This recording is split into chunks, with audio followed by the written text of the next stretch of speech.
This episode of Engineering the Future is brought to you by BMS Canada Risk Services, OSPI's trusted insurance broker for member liability coverage. BMS understands the risks that engineers face in their practice and provides OSPI members access to leading insurance products, advice, and support from experienced brokers, as well as risk management resources.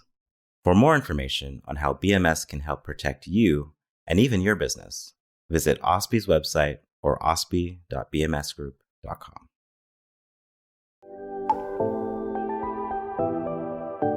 This podcast is brought to you by OSPI, the Ontario Society of Professional Engineers, the advocacy body for professional engineers in the engineering community in Ontario.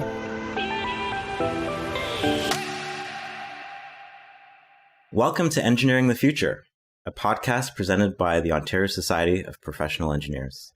I am your host, Jerome James. Today we're joined by Dr. Brian Fleck, a professional engineer and professor from the University of Alberta. Along with a team of medical scientists and engineers, Brian is currently studying ventilation and how it impacts the transmission of COVID-19. He is passionate about indoor air quality and its effects on health, happiness, and productivity. Thank you for joining me today, Brian. Thank you for having me today. To start, why don't you tell the audience, why is indoor air quality such an important issue to you? Or wow, that's an important issue to begin with, yeah. Yeah. Why it's interesting and important to me is the same reason it should be important to all of us, is that indoor air quality is becoming a greater and greater issue in society today and has a very important impact on health and the economy. We see over time in an organization that many of our engineer members are familiar with called ASHRAE, a lot of discussion on how we should be putting more effort into improving indoor air quality, IAQ. And as we move into the future, we see growth in the concern around things that can make the air quality or the air we breathe lower. We see a greater and greater need to put scientific attention and professional attention on this very important factor. Climate change and things like that, increased human activity and pollution, they're all putting pressure on the quality of the air we breathe, and we need to take it seriously. And, okay, interesting. We all know that HVAC systems move air around our buildings and help us to breathe essentially indoors. How does that system impact the spread of COVID-19? Great question. So if the folks listening right now are engineers, they'll often know what HVAC means, but HVAC is heating, ventilation, and air conditioning. And those are the mechanical systems that take care of the supply of fresh, breathable air inside the built environment. And so we all know that there are a number of things that can be in the air we breathe, both indoors and outdoors. An HVAC system has the ability to move air around, remove contaminated air or air that has particles or chemical species that we don't or shouldn't breathe, and move them out of the building, remove them with filters, destroy them with ultraviolet light and things like that. So the HVAC system is really the thing that helps you breathe in the building, and you're there in the building trying to enjoy or work or be productive.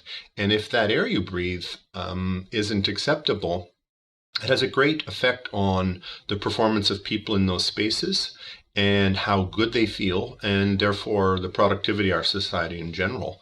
An important little detail I like to remind people is today people are spending almost 90% of the time indoors.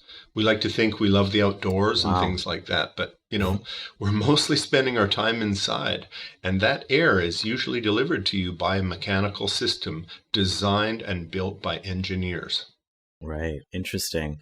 So what exactly is your research in ventilation hoping to achieve?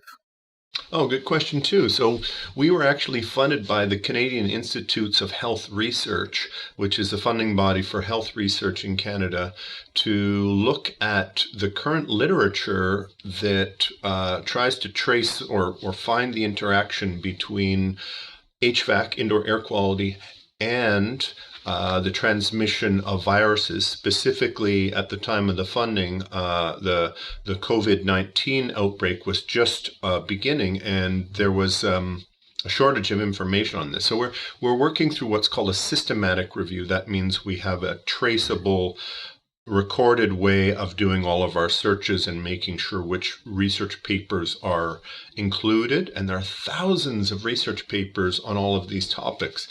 Trying to bring this information together and catalog what we know is actually quite challenging.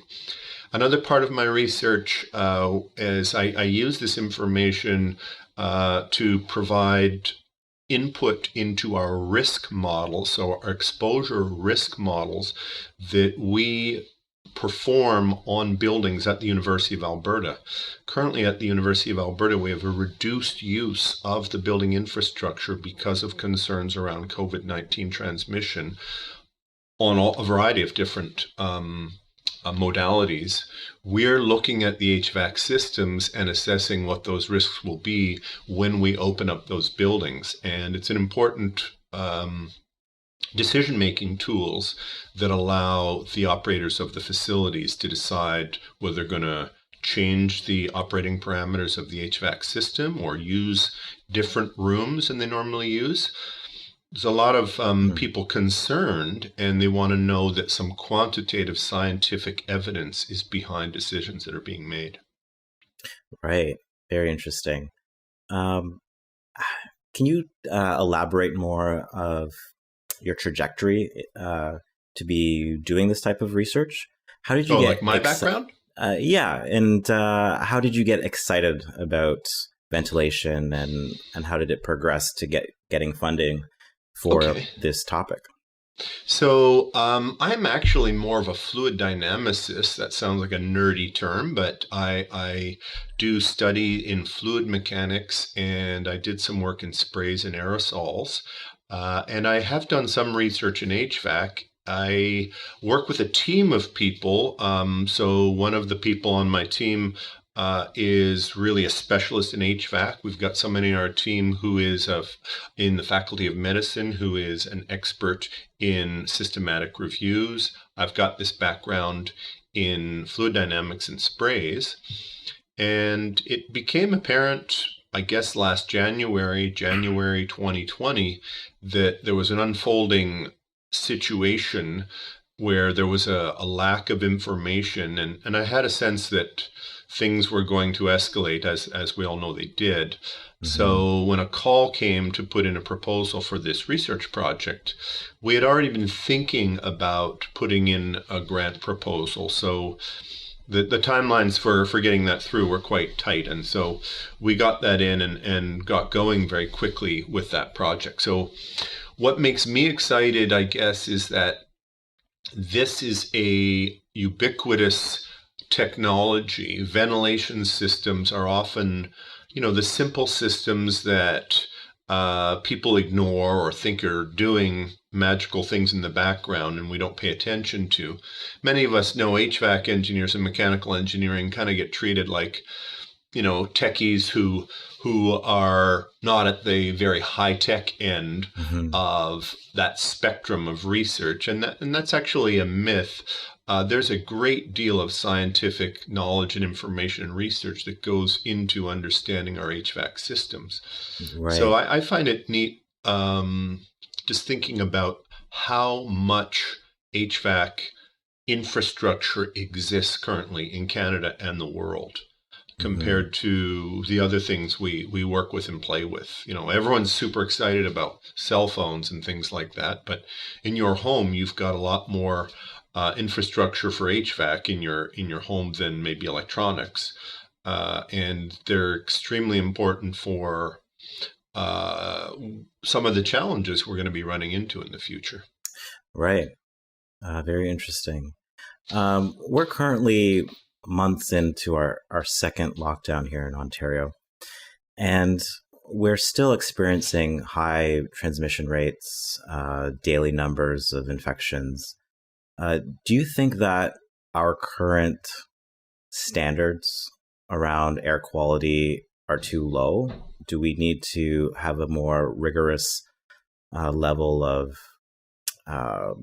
refreshing outdoor air take up in those kind of scenarios? And do you think that certain parameters should be indicators for government to make decisions on whether or not to reopen, or how to decide whether or not to send our kids back to school? Should there be different standards in food processing versus in the classroom? Okay, that was about 4 questions, so I'm going to try to remember what you said there. So let's get started first on what you said about a high rate of transmission. So compared to most epidemics that we've dealt with in the last few centuries, the transmission rate of COVID-19 is remarkably low. If you compare it to measles, polio, things that have been, Spanish flu, these were things that were devastating. My father had polio, and he had a hard time learning to walk after he had polio back in, the 30s, right? The point is, though, where our society is becoming more modern and the standards are getting higher and higher for the expectations of health. So this condition, which compared to previous epidemics is not particularly deadly, is still a great concern to our economy, because we have increased the expectations and standards of health and quality of life that we require.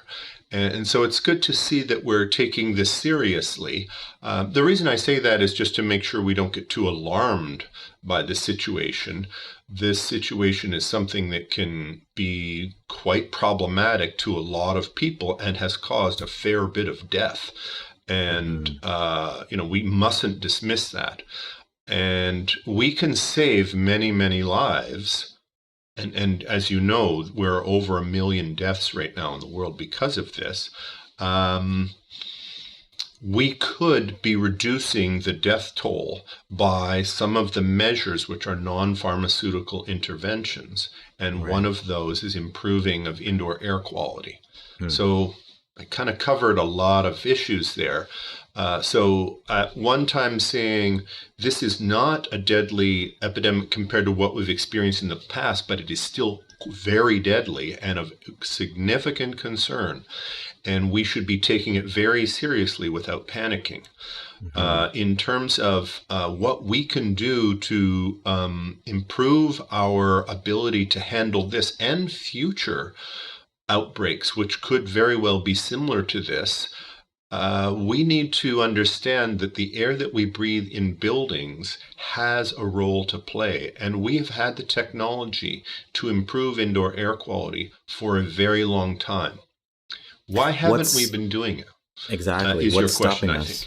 think. Well, there's a number of things. It's an invisible problem. Not too many people understand it. And the market is not very sensitized to the need for good quality air. And so when you buy a home, you rarely ask the real estate agent, what does the HVAC system look like in this house you're buying? You might spend more time talking about the color of the paint or the countertop material. And that's always a problem when people are attracted to luxuries over, we as engineers deal with that all the time. Look at the automobile industry. Automobiles that mechanically were very substandard were extremely popular to consumers historically. The same goes for HVAC systems. It's not a sexy topic. So we need to educate people so that they are sensitized when they are renting places, when they are looking for business spaces for their small businesses, that the indoor air quality is a factor in their economic productivity, their health, and their happiness. Right. We also need the government to put the right, leverage in place, and hopefully the government will do that and enable people to deleverage these costs. So make sure that they're not as expensive. And we don't want real estate owners to feel like if they make an investment and improve the indoor air quality in their buildings, they're going to be out of pocket compared to somebody else who does nothing. Right. People need incentives.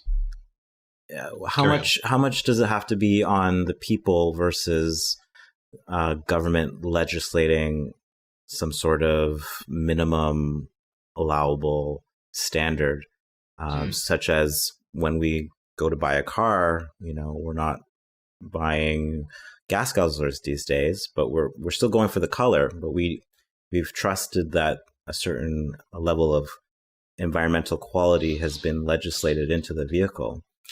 Right. Can we say that there's a level of standard that needs to be raised that the government can influence? We hope you're enjoying this episode so far. At OSPI, we're here for you, making sure government, media, and the public are listening to the voice of engineers. You can learn more at ospi.on.ca. Okay, excellent question. And a lot of my colleagues who may be listening to this right now are really hardworking people who work on building codes and standards. Professional engineers contribute throughout Canada to the standards that inform how buildings are made. The timeline for making change to the building code in Canada is quite lengthy. It's a 5-year cycle, and the window for getting new changes for this building code have passed. So if you wanted to change it today, you'd be looking at a 10-year wait before those would change as it moves through the system. And building codes actually only apply to new construction. So they do not apply to existing buildings. So the building code itself is not really going to quickly adjust to our increased sensitivity and awareness about airborne pathogen transmission inside the built environment. There are other directions you can go, but people aren't crazy about having strict restrictions in place. Generally, people who've already put a lot of money into building and owning infrastructure aren't crazy about rules that come in after the fact, when they may already have their budgets and costs set out for a very long period of time for long-term real estate investment. But things like the fire code are ways you can change things. And we also know that health regulations can actually be quite strict and enforced very strictly. And we have seen that in this year, that there is legislation in place that allows health restrictions to make draconian changes to the way we move around and do things. So you see, I think the incentive needs to happen.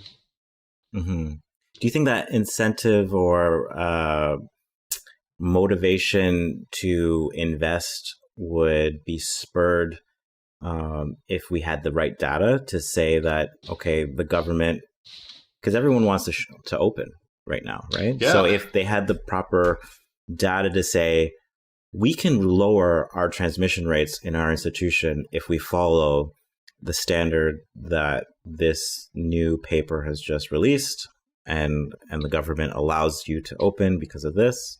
Do you think that would catch traction? Do you think people would be more motivated if you had a forward-thinking government to understand the type of research that's happening in this space? So I think the way to move forward is to create a win-win situation. Lots of metaphors you can use. We make the pie bigger. We create growth in the economy by investing in the quality of our lives and the efficiency of our buildings.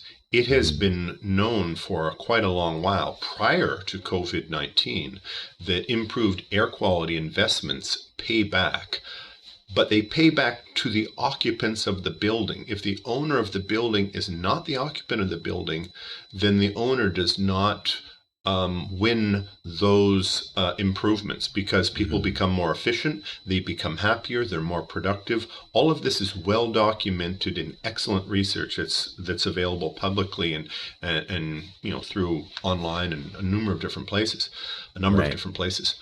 To get somebody who owns a building to improve in the air quality when they do not occupy it would require a market where renters are sensitive to the importance of why they would want to move into a building that could show some sort of accredited or standardized metrics of air quality, which we have. We have the ability to ask people to give some information on the number of particles per cubic meter of air, to disclose information about the HVAC systems. But renters, owners, buyers, even people coming to hotels don't ask those questions. So it's very hard to pass that along. And so, I mean, those patterns could change in a future where we see pandemics the new normal, maybe. Yeah, and think about if I'm not going to rent from a place, right? Think about wildfires. I'm not going to rent from a place. Yeah. What we've seen in a number of jurisdictions in the world, like extremely large metropolises that we see in Asia and Africa, far bigger than Toronto, for example. We see cities that are tens of millions in size, and the air quality in those extremely dense urban centers is quite problematic. Yeah. You can see then that having good indoor air quality would be a luxury that people would seek out once people know that it's available and it's not particularly expensive. And this is one of the reasons I believe that instead of having a punitive sort of control-based approach, which is actually quite difficult to enforce until people are educated. People smoked voluntarily for ages and didn't stop, right? There was a significant evidence showing it was extremely bad for your health. It wasn't until the government went into education mode that we really got a handle on the popularity of smoking. I could see those incentives changing if, we come into an area of if another lockdown comes, you won't be able to open with this ventilation. That could be a calculation for a small business owner to say, I'm going to spend a little bit more rent here instead of staying here because I'm hedging my bets. I don't want to be closed for 3 months if the next lockdown happens. And there's another point to consider is that there are populations at risk that require a higher duty of care. And as professional engineers, those are things. If we operate HVAC systems in places, healthcare facilities, or long-term residences for geriatric care, these are places where the market is sensitive. So we know now that there are concerns around lawsuits and liability, and this will spur activity in those sectors. I've seen this already starting to happen. So I see owners of long-term care facilities now starting to see they need to be better than the average. And now they're competing for resident dollars. And I think as they increase the indoor air quality for our seniors, it will make lives for them better. These are people who we care for and love, but we don't want to just forget about. And knowing that they're living in excellent care is an opportunity for competitive growth in those growing markets. And as you know, the age histogram of this country is looking at quite a ramp for the next 10 years. So I expect that sector of our economy will be quite enthusiastic about competing for excellent indoor air quality. Those are growth sectors that could then create opportunities in other parts of our economy that I think would be really nice to see. Absolutely. we as engineers have a lot of technical knowledge in finite areas. How much of a onus is it on the technical community to raise awareness to the general public on these issues, would you say? Well, as you know, I'm a professor, and I'm very motivated to encourage people to seek out a lifelong learning. So engineers in most of the professional or the provinces in Canada are encouraged to maintain excellent and well upgraded knowledge of technical systems. We do have a duty to be leaders. That's why we're professional engineers, and that's why we are self-governed, because we have a responsibility to the public, and we see stakeholder capitalism also being a much more important concept in our society today. We cannot expect the public to understand all of these things. So people like me who work in education, or people like yourself who work in trying to get public awareness out, have a duty to get the information out and adjust the nature of the information so it suits our audiences, so that we can make it understandable. You don't want to talk down to people. You don't want to talk over people. Right. So there's all these ways that you can enter the education of the public. And of course, lobbying to government on the value of having people with scientific credentials.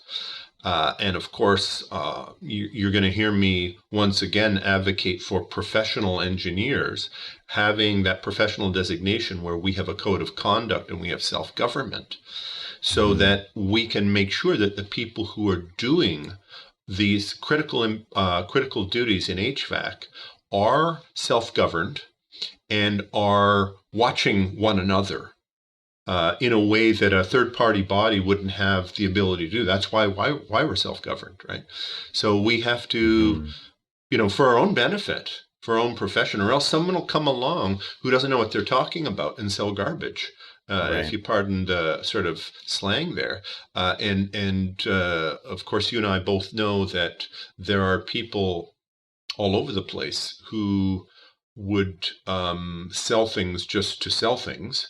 And it's really up to us to set that standard higher, to say, yeah, sure, you can buy this product, but don't you want the choice of the product or the installation of this product or system to be supervised by somebody who is governed by a body that puts a great deal of effort and I guess vigilance into making sure its members are qualified.